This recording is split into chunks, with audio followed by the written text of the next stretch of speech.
Hello and welcome back to now the second episode of our Fair Fair Enough podcast.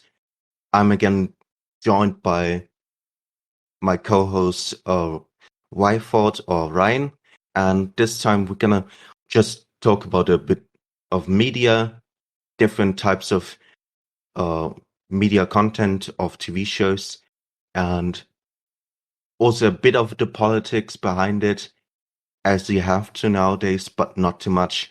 Uh, yeah, welcome, Ryan. Hello, you're right. So now we were talking about a bit of the differences between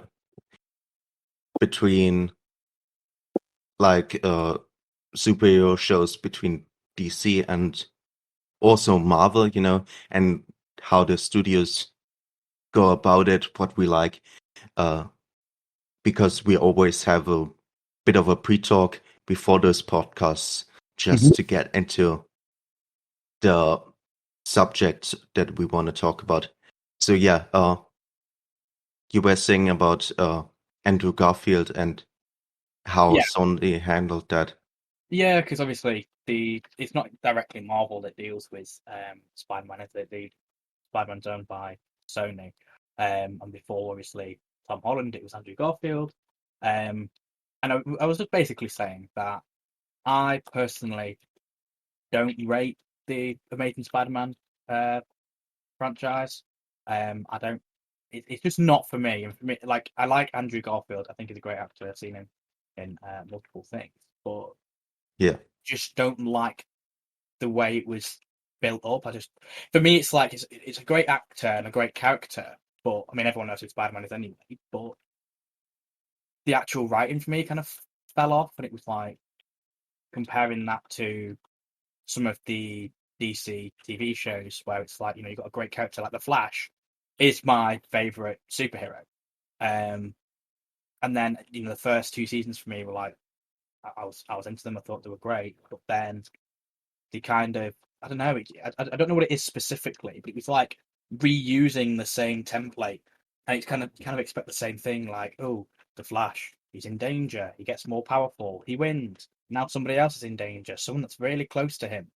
Then the villain wins. And it's like it was just the same thing in and out, and it was like, come on, yeah, like change it up now. Give me something else. I want to see him actually. It's kind of like the same problem that they have with Superman because he's so OP. There's no, you know, yeah. everyone wants to see them powerful. Don't get me wrong. They want to see them with all the full powers, and they want to see him doing really cool shit. And it's like, yeah, great, doing really cool shit, but you lose that kind of. And you have the ability to actually tell great stories with Superman if you don't forget his heart. Well, So exactly. It always goes back to his actual character and yeah, him being like, and his actual character is great, because it's quite inspiring.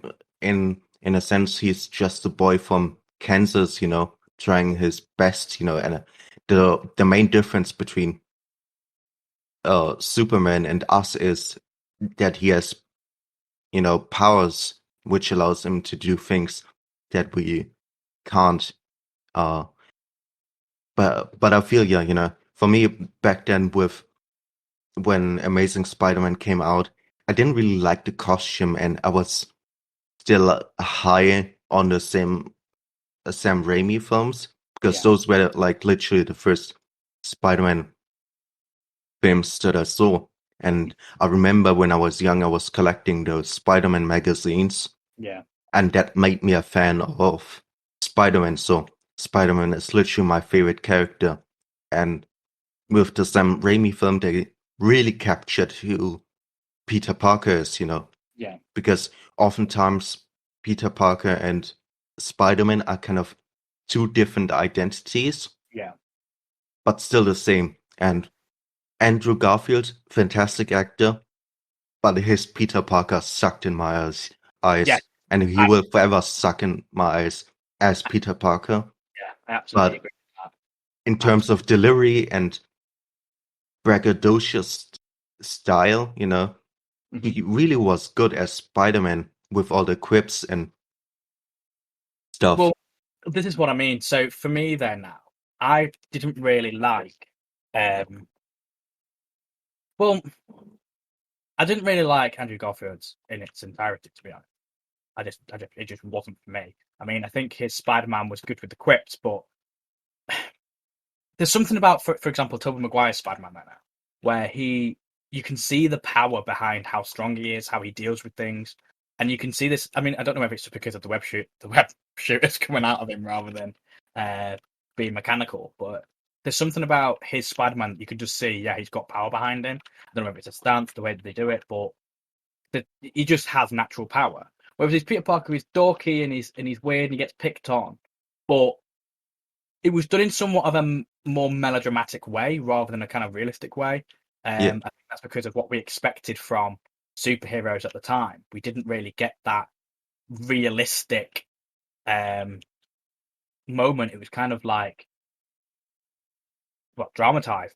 I guess you kind of expect it to be because of the nature of what it is. Andrew Yeah. Garfield's there now. His Peter Parker just was a bit too cool, kind of chilled out guy, skateboarding around, stuff like that. It's like, no, I don't really. That's not for me. That because he's supposed to be like a bit of a dweeb. He's supposed to be not that cool.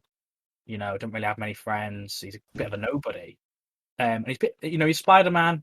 All right, Yeah. cool. I was watching the cinematography of the bit where he fights with Electro, and I thought, oh, that actually looks quite cool.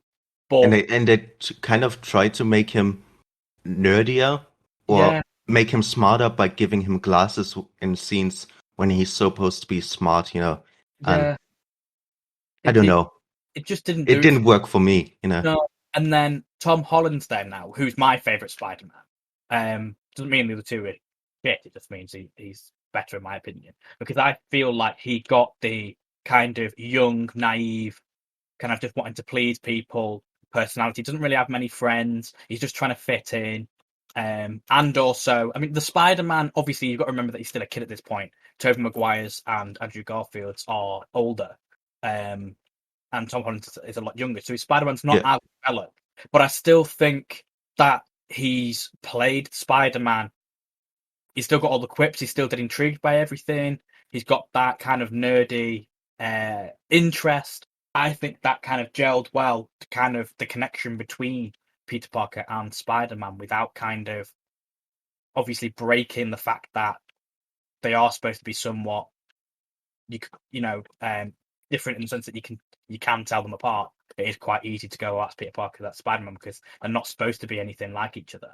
Yeah. But there's still that connection to go, well, if you were in the know if it was a real thing in real life, people figuring out who it is, because we know who Spider-Man is. It's like, well, he does Yeah. this at Peter Parker, or he does this at Peter Parker, so that's the kind of telling sign. Whereas I think with the others, it's very distinct that they're very different. Whereas Tom Holland's one, it's like the slight little telling signs between the two, which I personally quite like. I don't know how I stand on Tom Holland. I haven't seen the third one, and That's good. I'll say that. I don't know. I guess it's because it's a different generation of teenagers. That's what Spider-Man has been appealing for. Because he was always kind of a reflection of the youth that was going around. Well, it's So weird. even back then in the 60s, when Spider-Man was created, everybody was like, you can't create a teenage superhero that Yeah. stands on his own feet.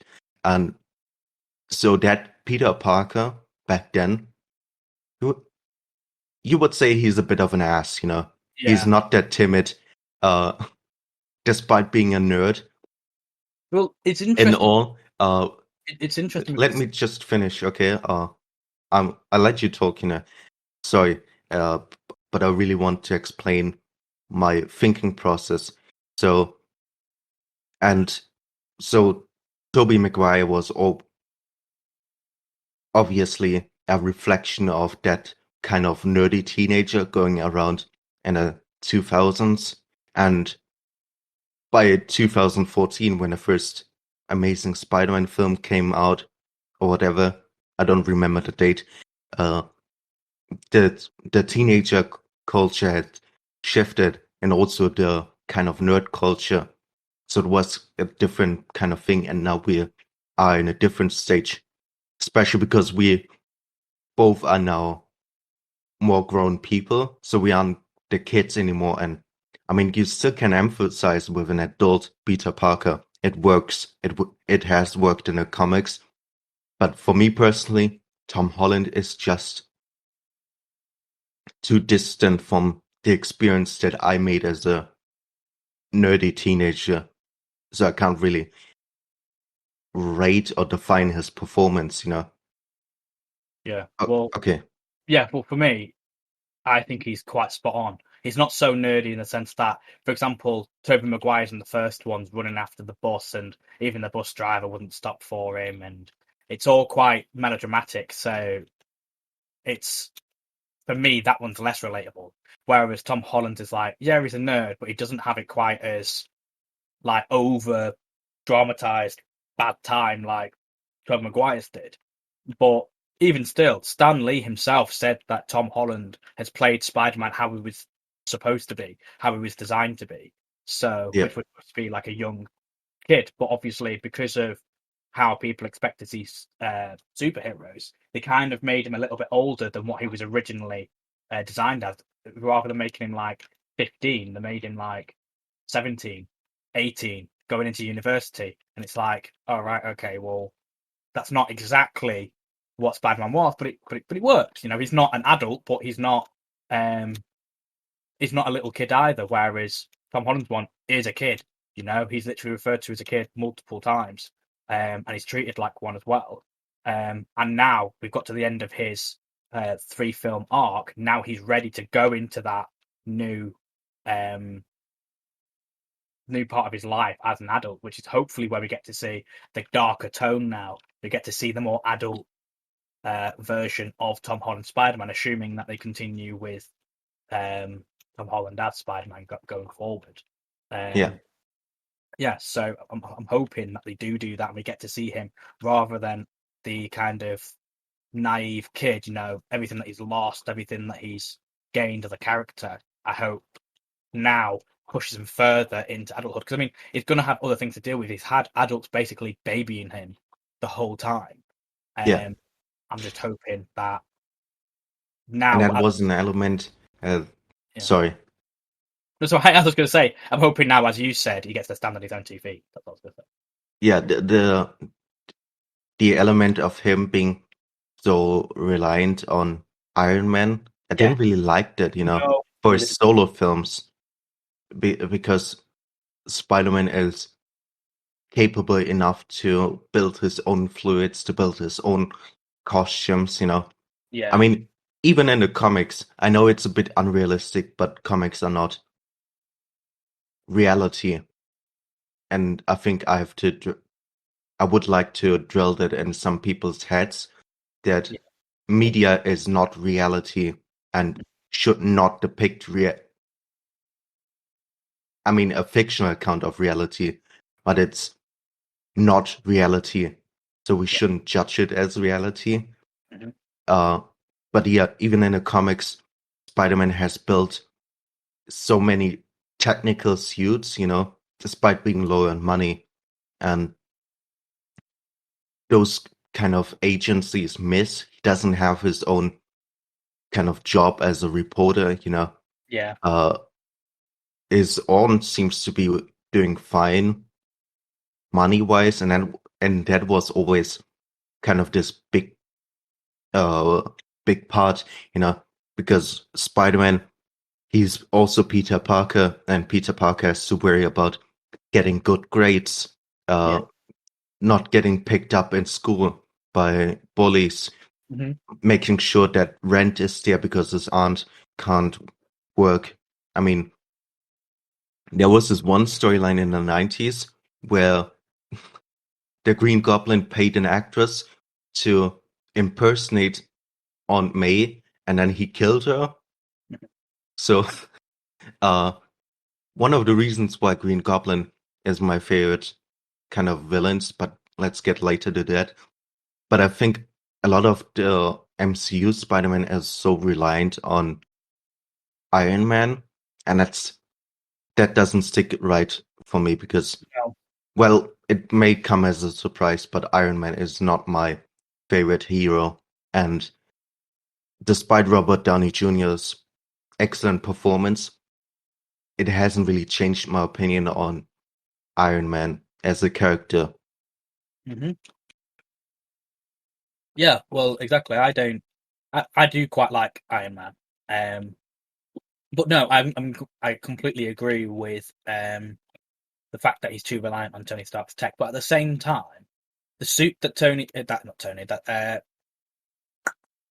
Peter Parker made, Spider. I don't know why I forgot his name then. The fact that Peter makes his own suit after Tony's death. It's like, right, okay, well, he's smart enough to use the tech. And you never see the scene of Tony actually showing him how things work. You never actually see Tony teaching him any sort of physics or um, anything that's really going to help him build suits. And yet we still see Spidey build his own suit. We still see him make his own web fluid, and he was doing that before the help of Tony. But yes, Yeah, he had the backing of Tony to help him, and I don't like that either. I don't like the fact that he's reliant on that. But I'm hoping now that obviously he's not got Tony to help him. I'm hoping now we get to see him. Obviously, he's going to move out of. I'm assuming he's going to move out of the house that he was in. I'm hoping that I mean, more on adult struggles. on one side, that scene in Far From Home is really positive, Mhm. where where Spider-Man like gets told to not be like Tony Stark and do his own stuff. Yeah, But then, like I said, like you said, he makes the suit, but it's so reminiscent of how Tony Stark built his first, no, not his first, his second suit in the first Iron Man film. So it kind of ruins the moment, you know. yeah, I know what you mean. On one thing, it's very positive, but on the other side, it's just I think a you kind really of need. like a recreation, and it's even the same song playing in the background. Yeah, I think you need to see the third Spidey film as well, because that's going to give you a different perspective on him as a character. Because a lot happens in the third one that it might not, but it might also touch on the things that you've wanted to see. Yeah, Uh, I think it develops his character a lot more. What happens in that film? Obviously, I can't say things if you've not seen it, but um, yeah, a lot happens in that film for I have me. to wait. I have to wait till it gets on Disney Plus. I don't know if Or it's on Disney Plus because it's owned by Sony, isn't it? I don't think the other two Spider-Man went on Disney Plus, yeah, I don't know. so I don't think you will be My able to. my point is that I have to wait till it gets released somewhere, you know, be it Netflix, be it Mhm. Disney Plus. Yeah, well, we'll just have to see. But Yeah, I think if you watch the third one and how, because obviously Tony's not in that one, he can't be. There's no kind of. And you've seen the end of Far From Home, haven't you? Far From Home, yes. Yeah, so you know. It's quite a while ago, but I've seen it, Right, so you and know I've the seen also all the trailers for the No Way Home. new one. Yeah, So so you're aware that his identity's been leaked. yeah, Yeah, so um, he can't do things quite as freely as he did before. He's quite restricted on what he's able to do now. Obviously, you can't go around flaunting Iron Man's tech. Um, so he doesn't have the same opportunities as he did before. Let's say that. Um, so if you're looking for him being more restricted, wondering how he interacts with people, how he interacts with the world, what kind of uh, character he is, then I think the third one does a good job at maneuvering him from the dependency into a state of non-dependency. I still think it can go further, in my personal opinion. I still think there's a lot more to develop that character, but yeah, we just Yeah. have to kind of wait and hope that they do take it in that direction. I when we're already on third films, I personally don't believe that Spider-Man 3 deserves the hate it got. Are you talking Sam Raimi's one? Yeah. I No, mean, I really like that it's one. far from a perfect film, but it's still a very good closure for that trilogy. Well, Um, I really like the third one. I also really, to be honest, this might hurt a lot of people, but I actually prefer that Venom than the newer one. mm, Like, for example, I don't like the fact that they've made Venom so comedic. I like that they've made him an anti-hero. I like that. But for me, it's just a bit like, I don't like the fact that you've made him so comical and everything's kind of so funny. And, Tom Hardy's Eddie's just a bit like a bit of a bitch and doesn't want to do anything. It's like, yeah. yeah, no, it doesn't work for me, that. It doesn't work. Um, it just kind of annoys me a bit. Well, there are a couple of things, Sam Raimi didn't want to include Venom. If it had been his vision, there had only been Sandman in the film as a villain. Oh. But one of the high ups at Sony, uh, he has a stick hard for Venom, so it's like, you're gonna include Venom, or otherwise we're not gonna Do the give you film. money for the film. So Sam Raimi didn't have a choice, Yeah. Yeah, really. I like that. I did like that Venom. I just didn't like. I mean, it would have been interesting to get some sort of insight into the symbiote's thoughts and stuff, like the newer Venom. That would have been interesting. Yeah, But I just don't like the comedic side of it. It's. I just think when you make such a serious character like that comedic, it takes all the value away from the character. It's the same thing they did with Thor. Like Thor's, don't get me wrong, I'm not saying Thor's a serious character, but he's a strong kind of developed character, and then just to kind of put like a fat suit on him, make him fat and go, ha ha, Thor was once great and now he's fat. And it's like, yeah. mm, no, no, sorry, And I no. mean, Sam Raimi worked Venom in, and he designed that Eddie Brock to be like the anti Peter Parker. Yeah, So it's a perfect foil situation, and that's why it kind of works, because Peter and Eddie through the film mirror each other. And I yeah, mean, it's not perfect, but it's still very good, because the intention behind it is different. And as much as those dance scenes are made fun of and cringy, they're supposed to that, because Peter is a character who has never been cool, so he doesn't know how to be cool. yeah. But in his mind, going around in a suit and uh, winking at ladies and Huh? stuff like that is cool, you know. Yeah, no, that's a good point. That is a good point because everyone kind of goes, "Oh, it's just a bit piss takey. It's a bit too serious." And to be honest, I was the same. I was a bit like, you kind of took away from it doing that. But yeah, that point that you made there is a good point. Like, yeah, that's it's supposed to be like that because obviously he doesn't. Yeah, he wouldn't know, would he? He'd just be like, "Oh yeah, this is cool." Plus, I mean, I don't know where I heard it, but I heard somewhere that apparently Sam Raimi had confirmed that actually the symbiote was talking to Peter in his head. So the kind of Venom Eddie conversations you got in the newer Venom were happening to a lesser degree, but still happening in Sam Raimi's Venom with Peter. Yeah, But obviously, I don't, you can't trust sources nowadays, so you don't know whether that comment is actually true or not. But it would be interesting to know that it is true. So, and speaking about Thor, I really didn't like the third Thor film. the third one. Yeah, Okay. because the tone clashed so hard, you know. On Yeah, one side you have that uh super edgy tone and everything's so serious with Kate Blanchett, who honestly feels bored throughout the whole film yeah, in her performance. Just like she was in for the money, you know, and I can totally respect it if you're only in for the money.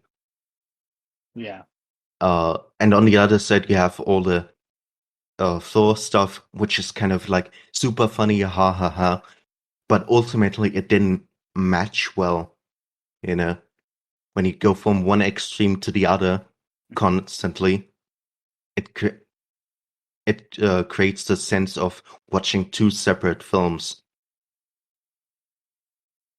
yeah, As yeah. No, no, I get what you're saying. I mean, I didn't. I don't know. I think for me, I really like the first Thor film. I like how they make him dead arrogant. I like how they make him dead powerful, though. I like how they kind of make up his bravado. The third one, obviously, the director changed. So you've got, I think Taika Waititi is the director for the third one. yeah, And yeah, don't get me wrong, I kind of liked some of the comedic value in that one. You know, Taika's a little bit more um, silly with it, a little bit more humour to it, which is fine. But I feel like they went too far when they made him fat, and they kind of like, I was like, oh no, it was touching on him being depressed and all this, and it was like, yeah, but if you're going for the depressed theme, then go with the depressed theme. Don't make it comedic. Um, and if you're not going with the depressed theme, then don't say that you are, because it's not. It doesn't hit right. And even if like they'd done like a little bit of Fat Thor and he'd obviously let himself go, at least build him back up in the end and go like, yeah, he's working his way through it. He's coming out the other side. But like, they kind of did, you know. no, You I don't had the think they did. scene where I don't remember much about Endgame because I slept in halfway through, and I Yeah, refused to watch that movie again for multiple reasons. But you had that scene where Thor is in the past and meets his mother, and he's yeah, like testing out if he can still lift the hammer, and he's like relieved that he can do it. So, uh, my main problem with Endgame is no. the scenes work on its own, but the whole movie doesn't work, and it's also fucking boring. Um, Well, I disagree because with that, but they go on. stuffed all the story that was missing from the previous movie. Honestly, Infinity War had no story. It's pure action flick that you're not supposed to think about. Uh, and then they stuffed all the story parts into the next film, Yeah. which made it just such a boring experience, you know. Well, Either you're getting bored by action or just getting see, I enjoyed both of them, because for me it was more like, well, if an alien has come to Earth to take over and start fucking shit up, you're not exactly going to sit there and have a bit of a storyline. It is going to be mostly action, and then obviously once the damage has been done and you think there's no hope, that is when more of the storyline's going to come in. So I kind of understand that, but for me, strictly on Thor, I don't feel like that was a good enough kind of end, like if his depression's like getting cured and showing him, getting better and all that, and like, oh yeah, he's still worthy. It was taken away by the fact that he did that kind of over the top crying thing for his mum, and it was like, yeah, don't get me wrong, great, he's a god and he still needs his mum, got that maternal love and all that, great, whatever. That's fine, but having him kind of sit there sobbing to himself, where he's supposed to be like this powerful god, it was just a bit like, you've kind of made it funny now that one, you've kind of made fun of the fact that if he has got depression, you're taking the piss, because you basically say, no, it's all quite funny when a man cries, isn't it? And it's like, well, no. If he's genuinely distraught of the fact that a load of people have died, and he's just watched all of his people die in front of him, I think you kind of need to hit that a bit more seriously. Um, if you're going to do it properly and really say that actually that's the reason why he got fat and all that. But then to go on like, obviously for me, I just don't think that's true. Because it's like the comedic value. You just basically turned him into comic relief, and it's like, no, I don't like him being a funny character. I like him being somewhat arrogant. I like him being like scared that cat can lift Mjolnir. You know, I quite like um the flaws in his character as being someone who's practically immortal because he's a god. It's like, yeah, it's interesting to see how he interacts with the characters on that level, rather than being this all-powerful god that actually doesn't use his powers because he's depressed, or doesn't use his powers because to the full extent because he's sad and wants to sit and drink beer and play video games. And it's like, right, okay, well that's, I don't know. For me, it just really took away from the character. I liked Thor beforehand, and it just didn't do it for me. It's the same with Yeah. Hulk. Hulk was the same thing, and it was like, oh yeah, they made Professor Hulk, and they actually filmed the scenes where they merged the two. And I really think, based on what we saw, we should have seen that scene. I think it would have merged together a lot better than just having, oh look, there's Professor Hulk, and it's like, all right, okay, I didn't, oh, all right, fair enough, okay, great, but like it just that for me as well. And then having them when they go back in time, having Bruce, or should I say Professor Hulk, slamming the car down and pretending to be scary. It was like, okay, so you've got all the power of the Hulk, you've got the mind of Banner, and yet you're still being a pussy about it. It's like, Yeah. come on, at least do something about it. Like, for me, it was like a useless plot point. It was like, well, hey, it's like a little cameo. We've shown Professor Hulk, but it's like, what utility did that have to the storyline? Absolutely fucking none. Because the time travel stuff, he could have done that as Banner. Do you know what I mean? The thing is, it was like, oh, we'll bring Hulk back in time, and we'll have him smash about. It's like, well, to be honest, he didn't need to do that. He would have been more conspicuous if he was as Banner, because no one really knows who Banner was, because Yeah. he hid away half the time.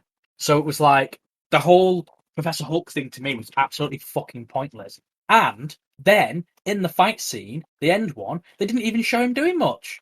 It was like, come on, we want to see Hulk fuck some shit up, but there's no redemption for him after he got his ass beat by Thanos in Infinity War. It's You like, know, it just, go on.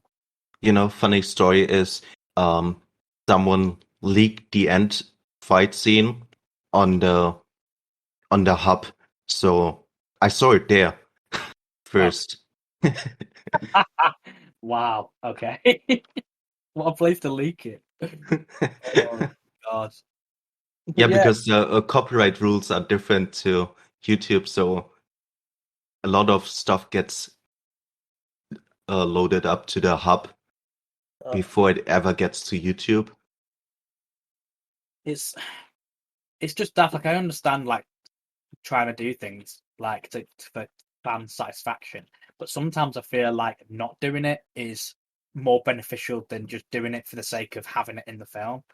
Yeah, It's like Doctor Strange then now is rumored to be the biggest film. It's supposed to have this many characters in it, more than Endgame. It's going to break the record for having the most characters in the film. And it's like, one, I don't know if that's true. I don't know if the said that is fuck. true. And then if it is true, it's like, okay, well, I just hope that they do it justice and don't try and. I mean, I think they did well for what it was in Endgame, trying to get as many characters talking or some, kind of storyline progression from them. Because I mean, a lot of them were there just to fight and just be there as weapons. And it's like, all right, fair enough. It wasn't their film. It wasn't the film there for them to kind of develop their storyline. It's like, all right, fair enough. That's all right. But I'm just hoping that in Doctor Strange they don't do the same thing as they did in Endgame, where it's like people are just there for the sake of being there and not actually plot progression or storytelling, because that takes away from it for me. It's like right now you just kind of ruined it. There's no point to it. So Yeah, yeah, I'm. You're saying that makes me worried because, like, The Eternals was like the first Marvel film in a long time that I actually enjoyed. really. Yeah, See, I didn't. I thought most of it had been so fucking bad, you know, I didn't like. I and didn't like Eternals. The Eternals was kind of refreshing. Maybe that was the reason. What was it for you that made it better? I mean, for once, not really going against like a traditional bad guy, you know. It's more a family story, more of a drama. Yeah. That kind of made it for me. And also some of the characters. My only real problems is the pacing and the main protagonist, Cersei, being a passive protagonist, you know. But on a second time rewatching the film, when I was when I was doing my review, Yeah. the pacing kind of made sense, you know, Mm. and just overall, I really kind of liked the different atmosphere that film had, you know, Yeah. after being constantly disappointed or even worse, bored by some films, you know. I was like, okay, I'm kind of done with the MCU, and then came the Eternals, and it was kind of different Yeah. and restored my kind of hope. See, no, it's the opposite for me. I really didn't like it. Like, I like the characters, don't get me wrong. I just feel like it was just kind of thrown together for me. It was just a bit messy. It was like, okay, well, Sprite, for example, oh, well, she goes with him because she fancies him. And it's like, right, okay, and then she becomes human because she wants to live a normal life and she wants to grow up and all this because she don't want to be seen as a kid. It's like, oh, fair enough. But it's like, I don't know, it was just cheap. There was nothing there that was kind of compelling for me. It was like, Mm, oh, great, she's is it Cersei the one with the green suit? I can't yeah, remember. Yeah, but it's like, oh yeah, she can change materials. It's like, oh, she's the hidden strength behind the team. It's like, yeah, that's what I mean. You know, she's a passive protagonist, and that kind of restricts her yeah, because Gemma Chan is fucking awesome, uh, and such a good actress, believe me.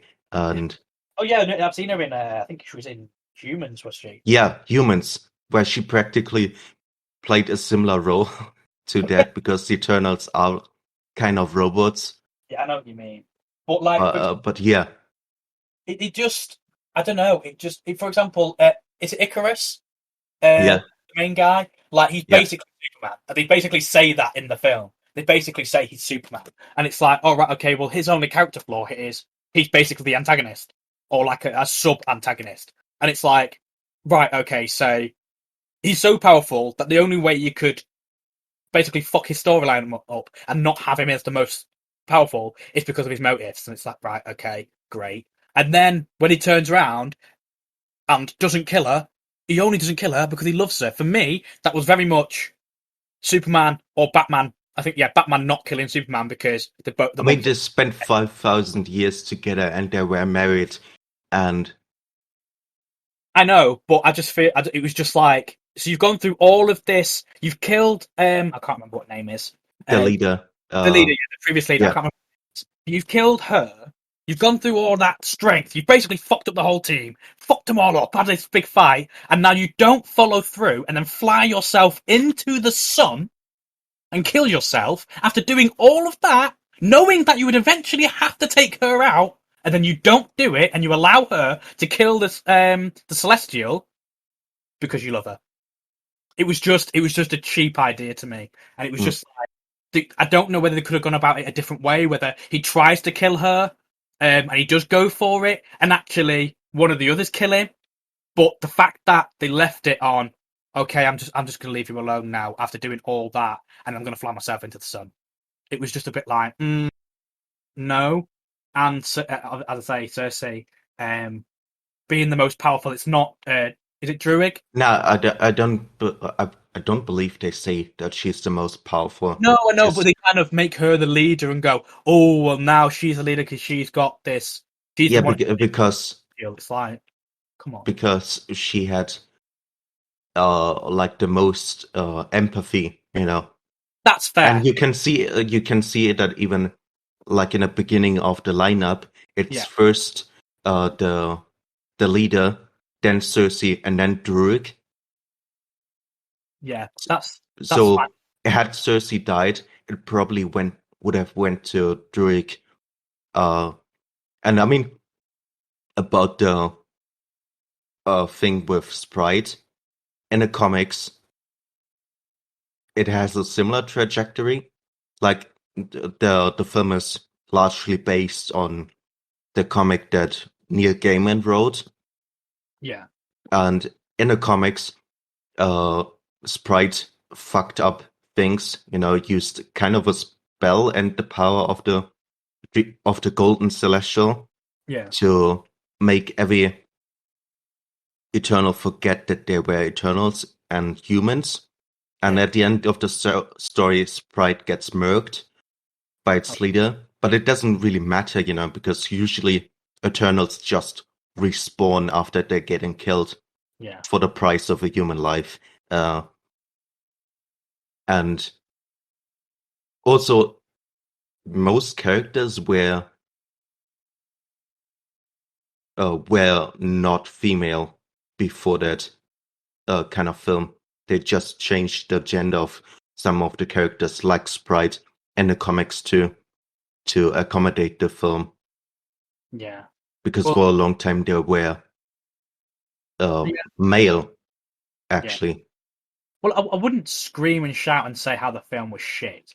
I mean, I did like, things about. I did like some of the powers. I liked Druig's powers. I liked most of them. I liked how they kind of integrated the Eternals with normal life. I liked that. Yeah. But yeah, the actual main storyline to it, it just seemed really cheap to kind of introduce them. I was like, oh, we're just going to do this really cheap, really easy. There we are, slap bang done. They're in the MCU now. And it was One thing, sorry, I personally really enjoyed was just how much this film showed the scale of the Celestials. When Arishem shows up at the ending, I was really like getting the feeling of, oh, you've done goofed. yeah. So Yeah. that kind of scale, also Yeah. in the ocean, there's now whatever 40 kilometers big statue hanging around. Yeah. That's gonna fuck up the ocean in some way. Yeah, but Yeah. Well, exactly. I mean, do you know the scale of huge things? How big Galactus is compared to the Celestials? no, but he's enough. 'Cause- He's big enough to eat a world. I'm just wondering whether if Galactus is bigger, that's going to be some fucking screen show, that isn't it? How the fuck are they going to do that? Because obviously you do it with like cartoons, it's easy, but like with actual people and making it look good, that's going to be Yeah. a hell of a task. It's going to be mental. Let's see, physical statistics, height. It just says Big. 8.76 meters, and then in parentheses, height variable, so it can change. Same goes for his weight, What? so that's also variable. He's 8.76 meters. Yeah, but it says variable, so that means that's not actually his height because he can change it. Hey, I'm going to say that's a bit low, doesn't it? Considering he's supposed to be a world eater. Yeah. Other names: Galen, Ashtar, Devourer of Worlds, Destroyer of Worlds, the Great Destroyer, the Great Devourer, Monster of all Worlds, the Hunger that does not cease, God of Oblivion, Galactus, Herald of Franklin Richards, World Eater, Planet Killer, presumably Violet Devourer, Lifebringer, Buckethead, Bob's Big Boy, Hockey Stick Face. Great. And this is the official Marvel database, so it's true. It's damn true. That is mad. But yeah, I think Go on. we have been talking for so long again. I should have really stopped the timer or put on a timer. It's all right. At least you've got plenty of stuff to work with. Yeah. Yeah, overall, I really liked The Eternals because it was kind of a drama. It was kind of moody, and I'm a fan of dramatic, moody films that make me a little bit depressed. Also like Hawkeye because Hawkeye is my favorite hero, and overall it worked really well with also bringing in his replacement. Yeah, It's gonna be crazy, the next phase of actually Avengers, yeah, especially now because uh the She-Hulk show is coming too, hmm which I'm kind of excited for because the main actress Tatiana Maslany, uh she played like 8 clones in Orphan Black, and I oftentimes forgot that she was playing different clones, especially when they were interacting in the same room. So she's a brilliant actress. That's all I'm saying. And it would be a shame if they kind of waste her, yeah. I mean, because oftentimes when they bring in these big time actors or highly accomplished actors, it feels like they're wasted on screen. yeah, I had the feeling with Salma Hayek in The Eternals that they yeah, were just wasting her, because that's, for an actress of her caliber, that role wasn't much to work with. yeah. That's what it And was. even Gemma Chan, it's actually kind of, the role is kind of below her. I think maybe I'm hoping they're gonna big up the characters as they get more progressed into the MCU.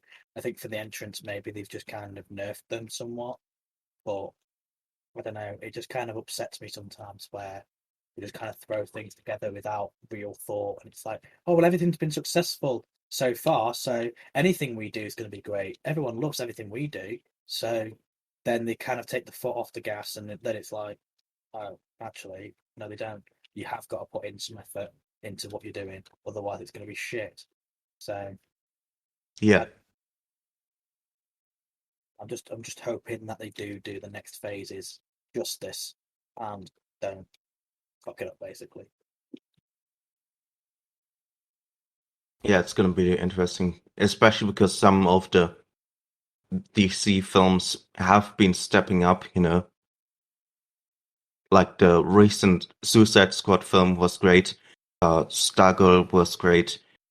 Superman and Lois has been great. Uh, Legends of Tomorrow has, in my personal opinion, always been great. Uh, and now you've got also the Peacemaker show, which is actually quite good. Yeah, And Shazam was fine, but yeah, it's getting a sequel, so there's a chance of it being better. The Black Adam film is coming out anytime, and I'm excited for that too. yeah, So there is actual competition, and it's not like Marvel and DC are the only ones. There was recently a Bloodshot film with Vin Diesel, which is from a different comic company, but that film sucked. Um, but yeah, other comic companies which produce superheroes comics realize that there's potential. yeah, It's just that they don't have that much money for projects like a film like Marvel has or DC has. and that's why they have been kind of in the background. But there is definitely a chance for that coming more into a play sooner or later. Yeah. Yeah. All right, this has been great. I Mhm. think we should really wrap it up here now Yeah. Agreed. because it's been so long, and I don't think we have both much more to say about our opinions about that. Uh, No, but yeah, thanks for coming, and I will invite out now the bot out. If you like what we're doing, make sure to subscribe or anything. Tell us how wrong or how right we are in the comments, and stick around for more content like this if you want to. If you don't, that's perfectly fine too. I personally don't really care that much, even though I appreciate it if you do. And yeah, bye.